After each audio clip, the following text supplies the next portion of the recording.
Welp weebs, it's Friday, so I'm bringing you all another anime review.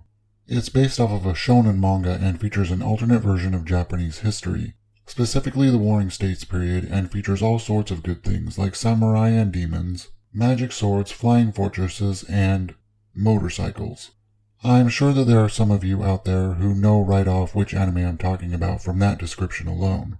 Also, it's right there in the thumbnail and the title for the video, so it's still probably not a great mystery, even to those who don't know what the hell I'm talking about. So I'll quit prevaricating and tell you that this evening's anime is called Orient. Now, I know that there are some overly sensitive people in this world who have a lot of sandy buildup in their vaginas, and get all bent out of shape about that word. However, that's not some sort of English translation of a Japanese word. That's literally the title in Japanese. See? Oriento. Orient. So that's a Japanese writer using that word as her title. So if you're going to cry about it, do it somewhere else. Alright, now that I've gotten that bit of business out of the way, as I mentioned a minute ago, the anime is set in an alternate version of the Sengoku Era, in which demons literally descended upon Japan and took over the joint. They then went about casting themselves as the saviors of the people from the evil warmongering samurai, and had the ignorant masses worshipping them as gods. Meanwhile, the descendants of the Bushi, samurai, have been made into the outcasts of society, treated much as the more traditional outcasts of Japanese society, like the Burokumin. The anime itself follows a young man named Musashi who grew up in a small mining town and is going to school to learn to become a miner for the benevolent Oni masters. However, it's evident right from the start that Musashi doesn't buy into the demon propaganda and sees the Bushi as freedom fighters, working to free the people from the malevolent grip of the demons and unite the country. Young Musashi's dream, in fact, is to become a Bushi and join the fight against the oppressive Oni masters. It isn't long before Musashi, along with his childhood friend and Bushi descendant, Kojiro Kanemaki, come face to hideous face with one of their overlords, and can finally take the fight to them with his custom katana made to look like a pickaxe. There are three main protagonists that are featured throughout the anime. Now, normally I would be inclined to add in a fourth character who also featured heavily, in the form of Jisai Kanemaki. However, though he was very much a presence throughout the run, he's a rather mysterious figure and not a whole lot is known about him personally at this point. Therefore, I'll just stick to the main three detailed below. Musashi is a young man with a troubled past who idolizes the Bushi and the freedom and camaraderie that they symbolize within this world. He is an energetic and cheerful youth that shows great care and concern for those around him, particularly for those whom he considers to be friends and family. As demonstrated throughout this season's run of the anime, Musashi is also a very determined individual who doesn't give up even when it might be much easier to do so. I suppose what I'm really stating is that he's a typical shonen main character. I mean, you see these characteristics throughout Japanese entertainment, but especially within shonen. I mean, Musashi has a few little quirks that make him stand out, much as the others, but the core facets of a typical shonen protagonist are very much present. Kojiro Kanemaki, like his best friend Musashi, also has a troubled past. He is the young scion of a line of Bushi traced back to before the Oni masters took over. In the town of Tatsuyama where he and Musashi grew up, the Oni were revered and the Bushi were reviled. Kojiro therefore has felt that stigma throughout his life from the time he was a little boy. It was in fact the acceptance by and friendship of Musashi that has kept the young man from spiraling into despair. Much like Musashi, Kojiro is also a kind and caring person, always trying to put his friends before even his own happiness. Unlike his friend, he is very level-headed and resourceful, due to having to be self-sufficient from a young age since his father's passing. He also has a bit of a competitive streak when it comes to Musashi, which has led to a bit of an inferiority complex and self-doubt. Tsugumi Hattori is the third of the little triad of main characters within the anime. She's also one of the more interesting and complex characters as well. She was born and raised within a Bushi band, which is how the samurai within this world are organized, as sort of bands of freedom fighters, I suppose.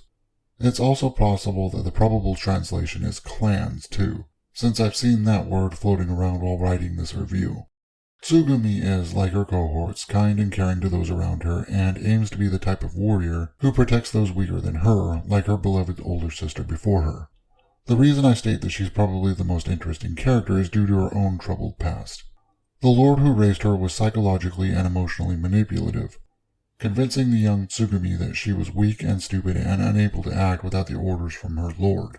This succeeded in damaging the girl's self-esteem to the point where, though she is quite a knowledgeable and capable warrior in her own right, she is also quite naive and thinks of herself as weak and incapable.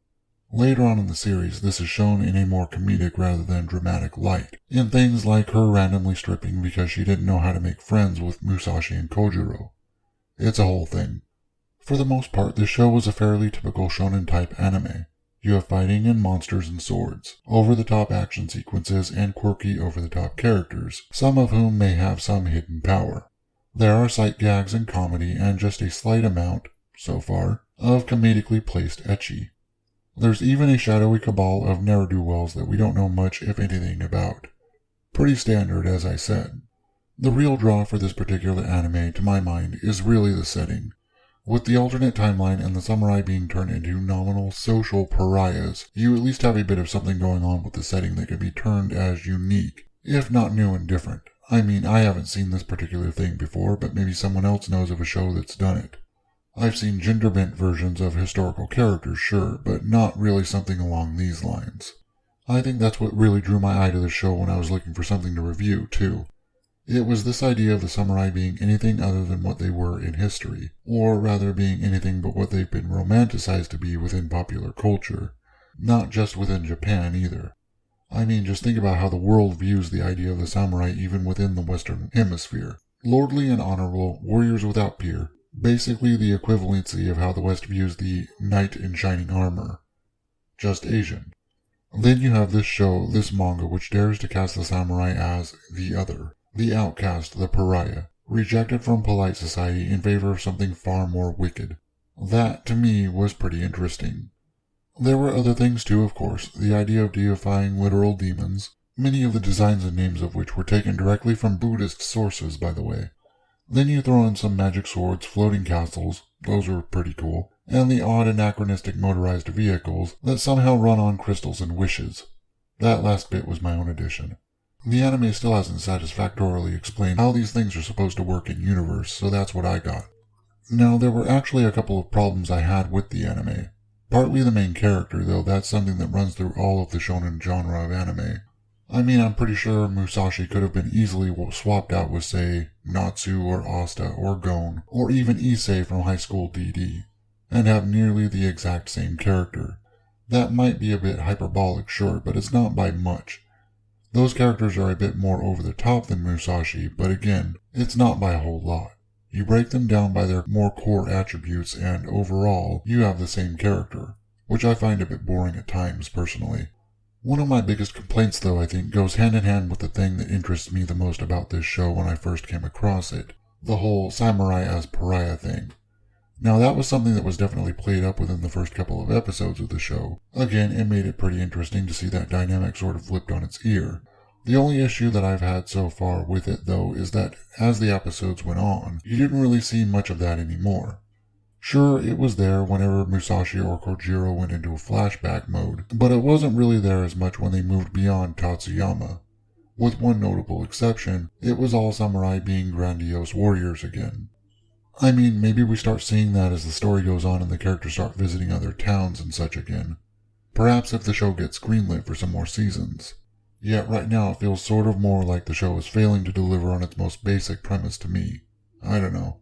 Maybe I'm nitpicking. The very last thing that sort of bothered me was the ending of the season itself. It legit ended on a cliffhanger and what I felt like right in the middle of a fucking episode. For real, episode 12 ends right as the trio are heading into another town to meet up for some big battle and then cuts to an advertisement for a movie, well before a natural stopping point. It didn't even have them riding off toward the town and getting smaller in the distance or anything to signify the episode, and thus the season was ending. Nah. Right in the middle of the ride, cut to movie ad. I mean, I know that Demon Slayer did nearly the exact same thing, but that first season before the Mugen Train movie actually ended at a natural stopping point. Like, you knew that episode was done. There was a natural denouement, then it advertised the Mugen Train movie. It didn't feel abrupt the way this one did. Anyway, I think overall this anime sits at around a 6 to 7 out of 10. It has potential and it has a couple of interesting characters and premises, but it definitely needs to work on delivery and breaking through some of those shounen tropes a bit more. All in all, not bad but not great either. Pretty standard so far. Well, that's my opinion of this show. If you want to, you can give me your opinion in that handy section down below there. While you're down there, Tsugumi needs to find her self-esteem. If you like this review, if you join my big green horde, you can get my reviews every week by crushing those like and subscribe buttons. I might be switching things up a bit again and throwing out some content over the weekend. I haven't decided. If I do, I'll see you all then. If I don't, I'll see you all on Monday for some more pop culture calamities. See you then. Lates.